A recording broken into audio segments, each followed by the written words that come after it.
नमस्कार दर्शक बंधु साई अनंत आश्रम को स्वागत। कौन सी व्यक्तिर मृत्यु पर तार शव संस्कार पर से ही व्यक्तिर परिवार लोके और बंधु परिजन माने श्मशान को जाइए। केवल पुरुष लोक माने ही श्मशान को जाइए। श्मशान को महिला मान को जीवाकू कहीं बारण कर कौन आपड़ जानते तेरे गरुड़ पुराण रे यही विषय कहुई। आसवा महिला मानक ठारे साधारणतः पुरुष मानक अपेक्षा कम सहन शक्ति रही थाए। जदि श्मशान घाट रे शव को पोड़ा जाउथिबा समय रे कहार कांदना सुभी जाए ताहले आत्मा को शांति मिली थाए। एमिति मध्य होई थाए जे पुरुष माने शवर मुंड को बाड़ी रे बाड़ाइबा द्वारा ताहा बहुत जोर शब्द करि थाए जाहाकू महिला माने हुए तो सही परिबे नाही। सेही कारणरू छोट पिला और महिला मानक श्मशान मना होई थाए। पुरुष मानकर सह्य शक्ति अधिक थाए किंतु महिला माने सब तार ज्वलन को न सही पारि कांदी पकाते जहाँकि अशुभ होता है। शव घर गला परे भल भाव घर सफा करने उचित जहाँ केवल जड़े महिला ही कर। तेणु महिला माने घरे रही घर सफा सुतरार दायित्व तुलाई था। घर को पुरुष माने आसीबा परे सेमानकु स्वच्छ हेबा समय रे तांको दरकार थिबा जिनिस देई साहाय्य करिथांती। कारण श्मशान ने पोड़ा जाइथिबा शवर दाह परे तार चारि पाखरे थिबा खराब शक्ति बा धूली रोगर कारण होइथाय। तेणु घर को आसी पुरुष माने स्वच्छ होई जिबा उचित। हिंदू धर्म अनुसार साधारणतः श्मशान ने अनेक दुष्ट शक्ति रहिथांती जहाँकि पुरुष मानक अपेक्षा अधिक महिला मानक प्रति आकृष्ट होइथांती जहाँकि महिला मानक उपरे यार कुप्रभाव पड़ी थाए।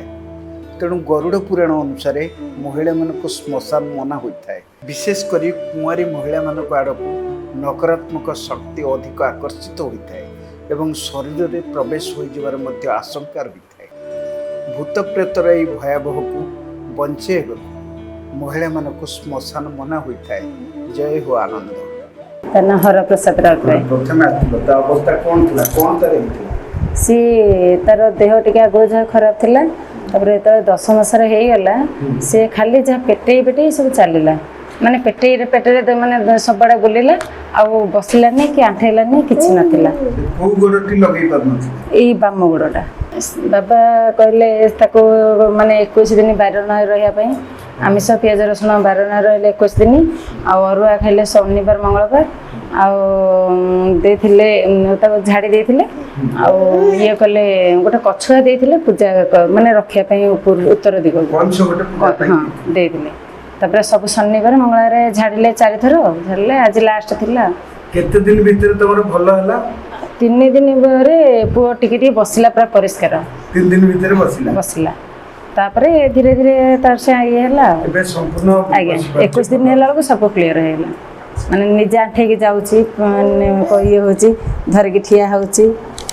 अच्छा आपण मानकु ए वीडियो हुए तो आश्चर्य लागि पारे बा अंधविश्वास भी कहि पारंते किंतु यह संपूर्ण सत्य। दैवी शक्ति द्वारा सब किछि संभव। सेथिपाई बहु संख्यारे लोक बाबांको पाखକୁ आसुछन्ते। अविश्वास करि पारंते अंधविश्वास भी कहि पारंते किंतु यह निराट सत्य जमा मिथ्या नुहे। बाबा बिना अर्थरे चैलेंज नेबाकू प्रस्तुत। जणे अति गरीब को परीक्षामूलक भावे पठांतु बाबा सिद्धि बलरे तांकू धनवान करिदेबे।